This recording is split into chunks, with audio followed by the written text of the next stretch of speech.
Bonjour les anges, je suis ravie de vous retrouver pour une nouvelle capsule vidéo en présence aujourd'hui de mon ami Bernard Baudouin. Merci Bernard de m'accorder cette interview. Donc pour ceux qui ne le connaissent pas encore, Bernard est thérapeute, mais c'est aussi l'auteur d'un peu plus de 135 livres. Dont les derniers sont avec moi, donc je vais en profiter pour vous en présenter quelques-uns. Donc son tout dernier, si je ne m'abuse, est Le silence de Bernard Baudouin, voilà celui-ci, où justement on peut en profiter. Qu'est-ce qui est évoqué dans ce livre? D'abord, bonjour à tout le monde, et puis merci de m'accueillir dans cette interview. Le silence, c'est quelque chose qui est fondamental parce qu'en fait, le silence, il est dans notre vie en permanence. Et derrière chaque mot, avant chaque mot, dans toutes les situations, il y a toujours ces espaces qui sont des espaces de silence. Et dans les relations qu'on a avec les gens, c'est aussi le silence. Alors il y a les bons silences, il y a les mauvais silences. Donc j'ai exploré un petit peu tout ça pour expliquer aux gens que revenir en soi et quand c'est possible de faire silence, de s'autoriser au silence, ça ramène au cœur de soi-même et à ce qu'on est véritablement. Et ça permet de prendre un recul par rapport à plein de choses du monde moderne qui va un peu vite, quoi. D'accord. Donc vous pouvez retrouver ce dernier livre. Où on peut le trouver justement? Partout, Partout. Fnac, Internet, enfin voilà, sans D'accord. problème. Et donc les deux livres précédents sont sur le voyage de l'âme. Donc on a le voyage de l'âme, en premier c'était Entre deux vies, Mhm. et donc la suite, le voyage de l'âme dans une nouvelle incarnation. Voilà. Et là rapidement, qu'est-ce qu'on évoque dans ces deux livres? L'idée, c'était d'expliquer un petit peu aux gens ce qu'on est véritablement et comment on fonctionne réellement. Bon, moi, j'ai écrit un certain nombre d'ouvrages sur la vie humaine, sur la fin de vie, puis ce qui se passe éventuellement après. Et j'avais écrit un livre sur les NDE aussi à un moment donné, sur les dialogues aussi entre plusieurs dimensions. Et puis là, l'idée, c'était dans le premier d'expliquer un peu ce qui se passe une fois qu'effectivement qu'on est libéré du corps physique, ce qui se passe dans cet intervalle, effectivement, où notre énergie continue à exister, l'âme existe toujours. Et puis, qu'est-ce qui se passe, dans quel univers on est, quels sont les rencontres qu'on peut faire, les enseignements qu'on peut recevoir. Et puis c'est un livre qui avait très bien fonctionné. Et puis, mais je voulais pas laisser les gens simplement à en rester là. Et l'idée sur le suivant, le voyage de l'âme dans une nouvelle incarnation, c'était expliqué, une fois qu'on était passé dans cette parenthèse invisible, en fait, hein, dans le monde, dans l'univers spirituel, c'était d'expliquer qu'est-ce qui se passe quand on revient, quand il est temps, quand il est décidé, et quand on décide aussi, puisqu'on participe à cette décision-là, de revenir dans une incarnation humaine, puisqu'il y a d'autres possibilités, mais là, dans une incarnation humaine, et puis comment ça se passe, comment ça se prépare, et puis quel est le chemin qu'entreprend l'âme à ce moment-là. Je parle beaucoup aussi de ce qu'on appelle le mandat d'incarnation, c'est-à-dire des choix qui sont faits sur les grandes orientations de la vie à venir qu'on va essayer de mener à bien et d'accomplir toujours dans une quête de constante évolution spirituelle, quoi. Merci déjà pour tout ce riche contenu. Moi, je suis vraiment, donc pour vous en dire un petit peu plus, ravie de faire cette interview parce que Bernard a été sur mon chemin d'éveil et pour moi, je pense que je pourrais le définir, si on devait mettre des mots, comme un guide spirituel. Donc, il a l'art en fait de présenter la spiritualité avec simplicité. Et d'ailleurs, ces premiers mots que j'ai entendus ont été on en fait quelque chose de compliqué, mais c'est si simple. Et du coup, est-ce que vous pourriez réexpliquer cette spiritualité et pourquoi vous justement vous exprimez qu'en fait c'est simple, il n'y a rien de compliqué? En fait, c'est très simple parce qu'en fait, l'univers dans lequel on est, c'est un univers d'énergie, c'est de l'énergie. Tout ce qui nous entoure, ça n'est que de l'énergie, avec des formulations qui sont différentes. Et en réalité, tout ce qui fait notre vie de tous les jours, ce sont que des choses que l'on laisse entrer dans notre vie, que l'on met en place, que l'on génère. Et en fait, ça veut dire quoi? Ça veut dire qu'on a véritablement un réel pouvoir sur tout ça. Alors l'histoire de l'énergie, pour revenir, pour simplifier un peu, en fait la réalité, ce qui est intéressant, c'est que les scientifiques aujourd'hui, par exemple de la physique quantique, nous démontrent effectivement que nous ne sommes que de l'énergie. Alors c'est vrai que notre corps physique est composé à 70% d'eau, plus la matière qui fait que... Mais dans cette matière, dans tous les atomes, c'est jamais que des vibrations, c'est jamais que de l'énergie toujours. Donc on procède de la même énergie que tout ce qui nous entoure, que tous les objets qui nous entourent. Et ce qui est intéressant, c'est que aujourd'hui, on sait par exemple que chacune des milliards de cellules qui composent votre corps, c'est la même énergie que l'énergie qu'il y a dans tout l'univers.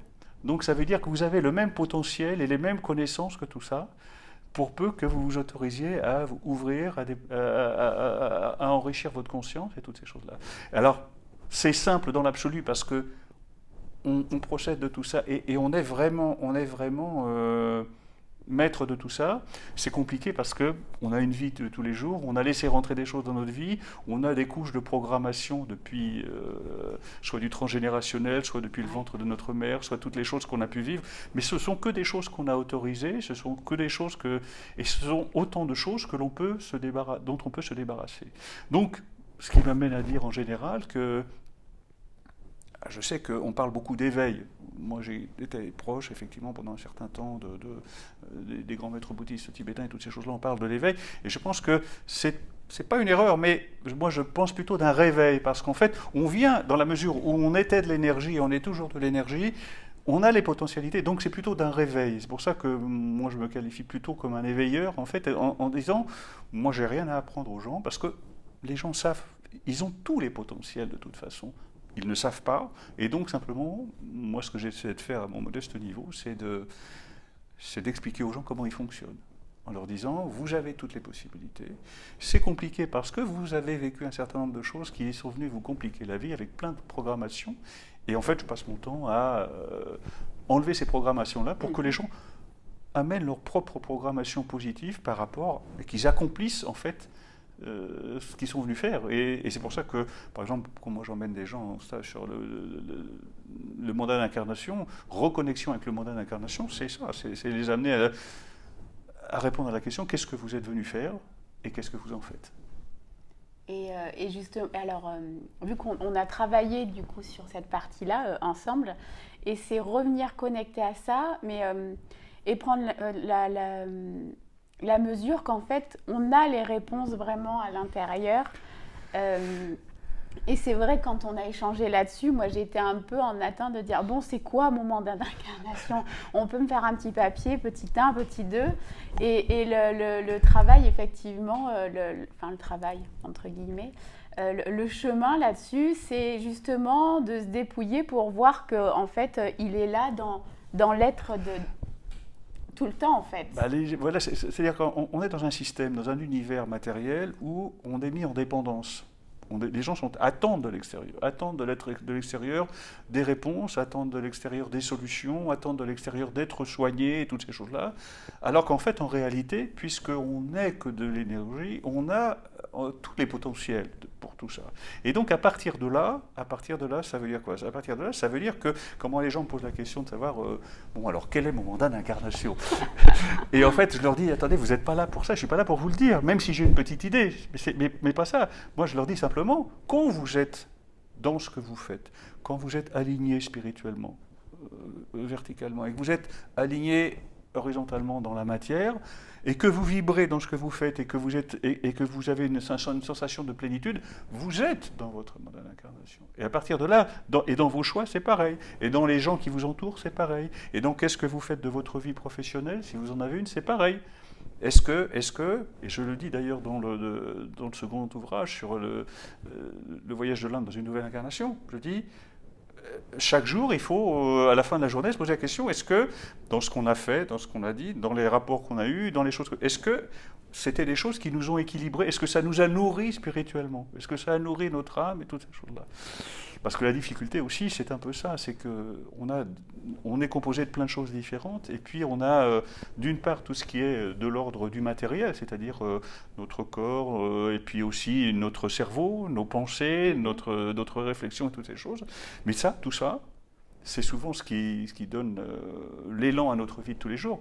Mais ça, ce ne sont que des outils pour l'âme. Parce qu'en fait, il y a d'une part votre âme, qui est la chose qui va perdurer au fil de vos existences, et puis il y a les outils de l'âme. Et en fait, quand vous regardez bien, votre manière de parler, votre manière de vous exprimer, votre manière de rencontrer des gens ou de faire des choses avec les gens, ou de faire des choses par rapport dans l'univers, en fait, c'est l'expression, c'est des moyens d'expression de ce que vous êtes véritablement. Et ce que vous êtes véritablement, c'est pas ce que vous dites, c'est pas ce que vous pensez, c'est pas ce que vous faites, c'est ce que vous êtes. C'est pour ça que je dis toujours aux gens, ce qui est important, et d'ailleurs on nous le dit quand on a des communications avec d'autres dimensions, on nous dit, ce qui est important, c'est pas ce que vous faites, c'est ce que vous êtes. Si vous vibrez, si vous êtes connecté, si vous êtes en état de plénitude, il n'y a pas à se poser de questions.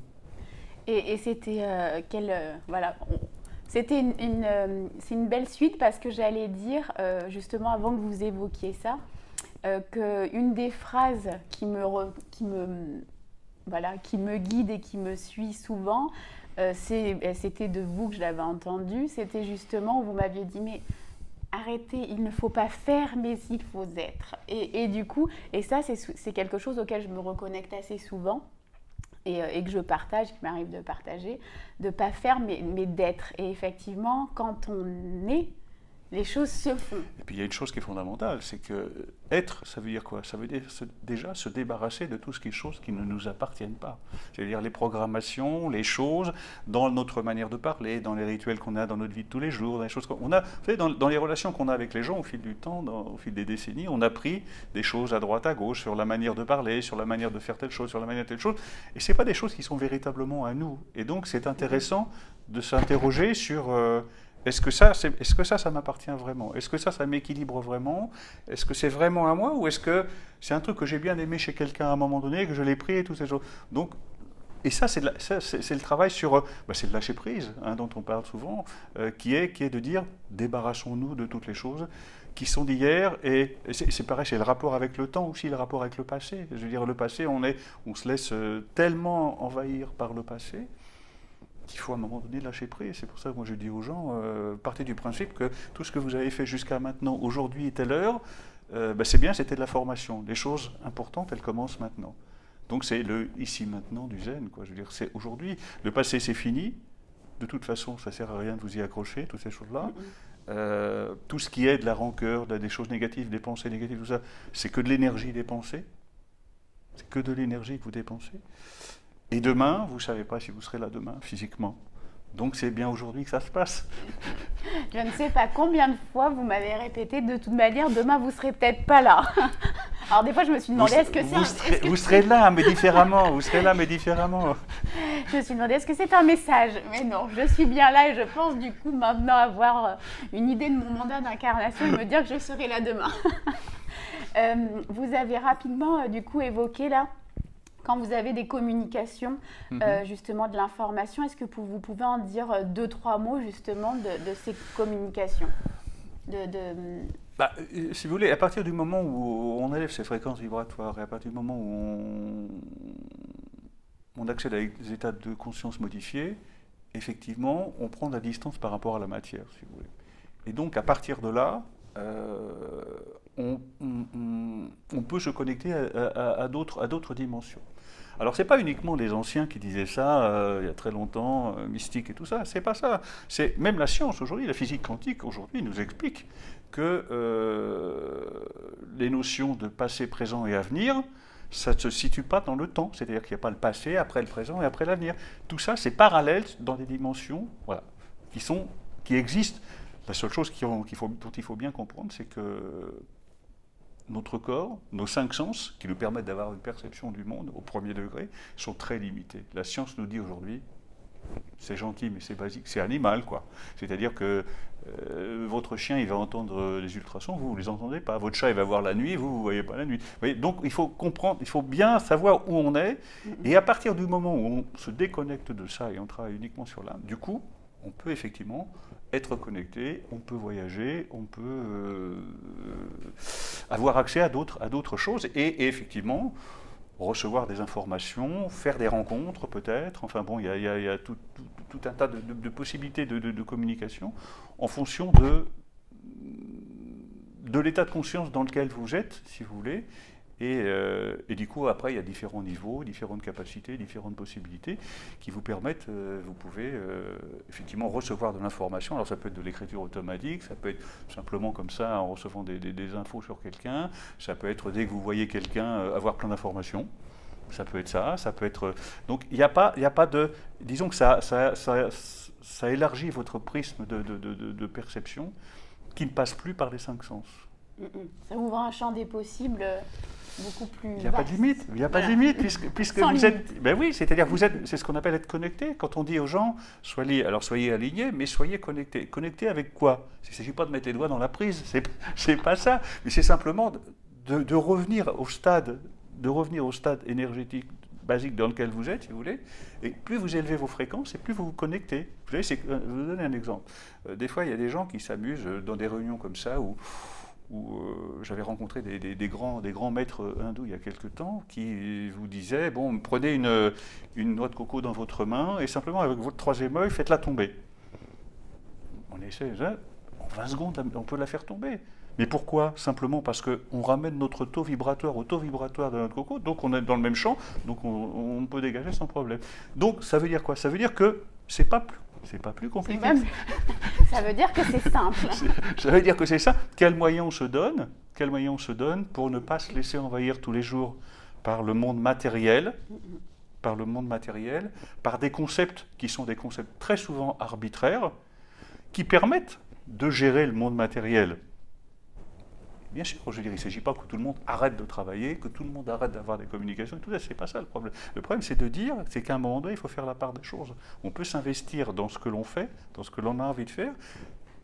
Est-ce que ce que l'on fait, ça nous épanouit? Est-ce que ça nous nourrit? Alors ça peut nourrir tout compte en banque, bien sûr, mais est-ce que ça nous nourrit spirituellement? Alors il y a cette notion de spiritualité, on en parlait tout à l'heure.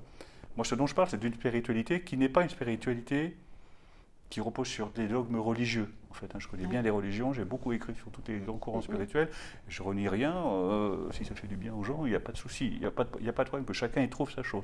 Moi, ce dont je parle, c'est effectivement quelque chose qui est plus au niveau énergétique, au niveau universel, au niveau cosmique, si vous voulez, où du coup, ça nous ramène au fait qu'on est de la même énergie que n'importe quel objet qui nous entoure. Je veux dire, bon, votre bijou ou votre chemise, c'est de l'énergie avec une formulation simplement différente.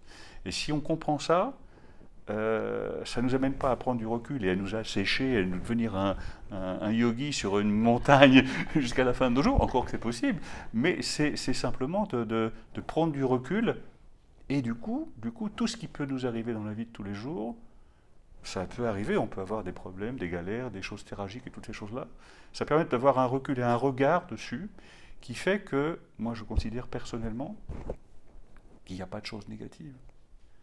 Tout ce qui nous arrive, ce sont des enseignements. C'est négatif quand on ne tire pas un enseignement. Quand vous ne tirez pas un enseignement de quelque chose, effectivement, voilà. Alors vous pouvez aussi considérer que toute votre vie, vous avez eu quelque chose de tragique et toute votre vie, ça va être un poids qui va vous imposer. Pourquoi pas? Je peux le comprendre très bien. J'ai vécu moi-même des choses tragiques, tout ça. Après, quel regard on a sur ça?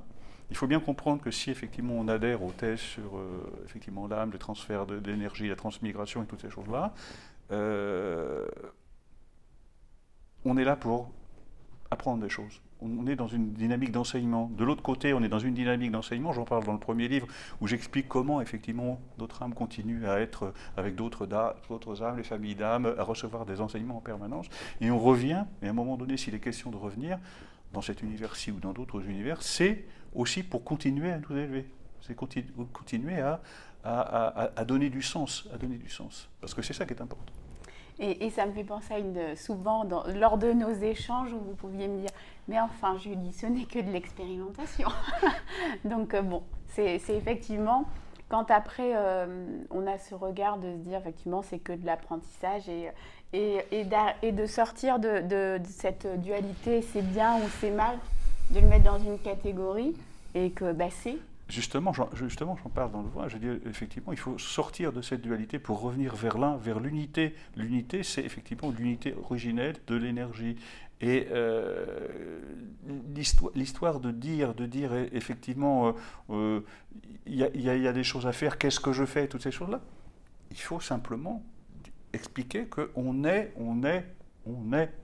être. C'est être. D'ailleurs, on nous dit, c'est. Arrêtez. On m'a dit combien de fois, arrêtez de réfléchir. Quoi. Arrêtez. C'est aussi simple. À chaque fois que le mental prend le pouvoir, ça nous emmène. Vous savez, on a en moyenne 60 000 pensées par jour. 90% sont les mêmes que la veille. Et sur les mêmes que la veille, 90% sont négatives. Donc il y a du ménage à faire. Quoi. C'est pas valable pour vous, ça. Je fais des efforts. J'y travaille. J'y travaille. Du coup, pour conclure, je pose toujours la dernière question, voilà, qui, avec un champ des possibles très vaste, c'est de dire pour vous, c'est quoi l'amour dans cette incarnation ou ailleurs d'ailleurs. L'amour, c'est ce qui fédère toutes les choses qui existent. C'est-à-dire que quand vous regardez, en fait, c'est la chose la plus forte. C'est la chose la plus forte et c'est la chose qui transcende toutes les relations qu'on peut avoir, aussi bien avec les individus qu'avec les éléments, qu'avec les animaux, qu'avec n'importe quoi. C'est le don absolu, c'est la gratuité totale. Hein, et donc, du coup, c'est s'ouvrir, c'est ouvrir, c'est s'ouvrir, c'est accepter ce que l'on est, accepter ce qu'est l'autre.